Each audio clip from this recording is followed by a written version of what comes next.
قرآن کہتا ہے توسل بالاسماء الحسنى کے بارے میں وللہ الاسماء الحسنى فادعوه بها، اللہ کے بہت سارے اچھے اچھے نام ہیں، ان ناموں کے ذریعے اللہ کو پکارو، ان ناموں کا وسیلہ دو اللہ سے۔ اب یہ قسم وسیلے کی جائز ہے، جائز قسم ہے، بندہ دعا کرتے ہوئے یہ کہے کہ اے اللہ تو رحمان ہے، تجھے رحمان ہونے کا واسطہ ہم پر رحم کرے،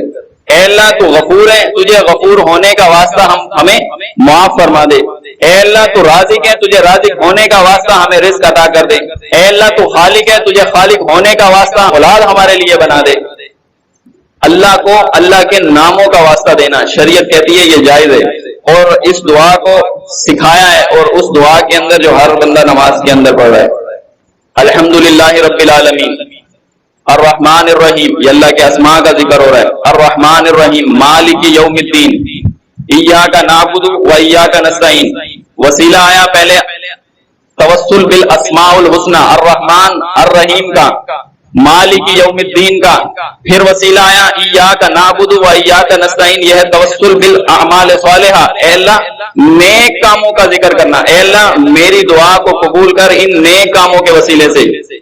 ایاک نعبد ہم تیری ہی عبادت کرتے ہیں، و ایاک نستعین ہم تجھ ہی سے مدد مانگتے ہیں، یہ وسیلہ کون سا ہے؟ توسل بالاعمال الصالحہ کا، اس سے پہلے ذکر ہوا